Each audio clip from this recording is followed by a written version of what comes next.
Today I have the keys to a 2005 996 Turbo S. Now, I know you're probably thinking, 2005, wasn't that the first year of the 997?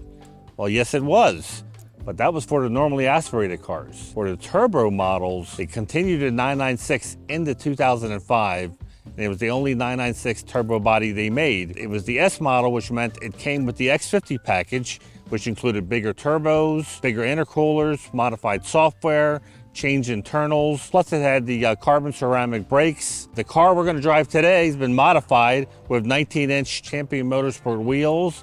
It has the painted front splitter. Optionally, the car came with the carbon fiber steering wheel, deviated stitching. It's a great example of a turbo, so let's give it a try.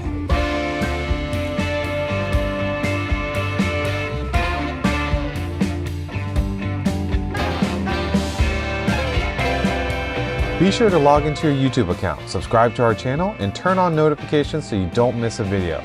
Best of all, it's free to do so.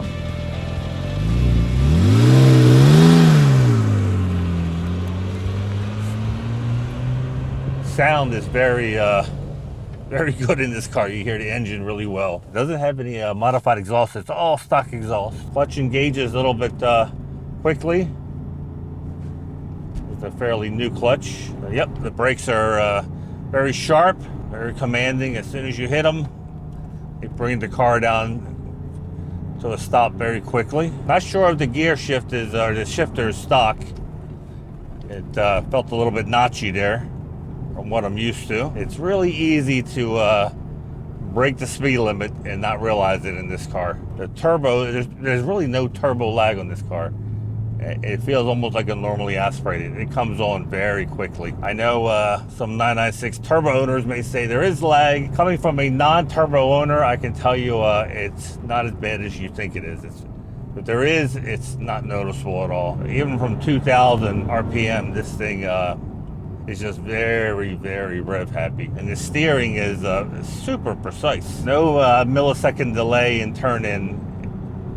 When you turn the wheel, it's going to turn. Don't think there's any inherent understeer in this car. It's a very predictable car. So the seats, these are the sports seats. They feel great. Grip you right around the side here, but not to where it's uncomfortable. Has the hardback on it, which I like that look. So the 996 generation cars didn't have any option for a paddle shifter, unless if you got the Tiptronic, you could get the paddle shifters on the steering wheel, but fortunately this has the 6-speed. So having driven regular 996 turbos, not the S, just on the side streets, honestly, it's hard to tell the extra difference with the X50. I think the X50 is probably a little bit better for the highway and certainly for the track. Yeah, it's the speed is intoxicating. And the worst part is, I don't think you can really see it on video how fast it feels. The boost is very intoxicating and probably very addictive. Wow, it puts a smile on your face. How much power is on tap just by hitting the gas? There's no lag at all. You hit it and it's like, there you go. And that was from like 2,000 RPM. It always makes me chuckle when I hear people that want to modify it even more.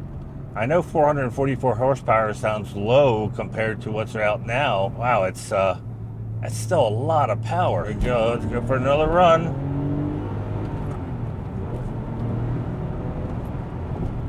And the brakes are just incredible.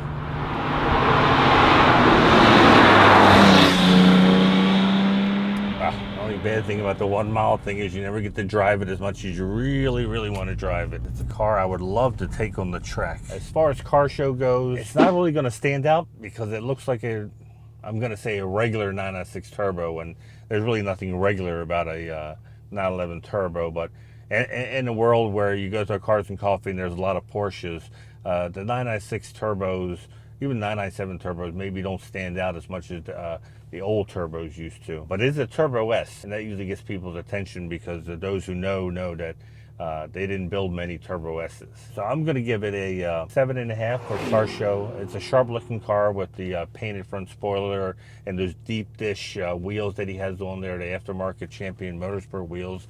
they're an eye catcher. As far as daily driver, yeah, it is a daily driver. I mean, it has all the, it ticks off all the boxes. Has air conditioning that works, has heating that works.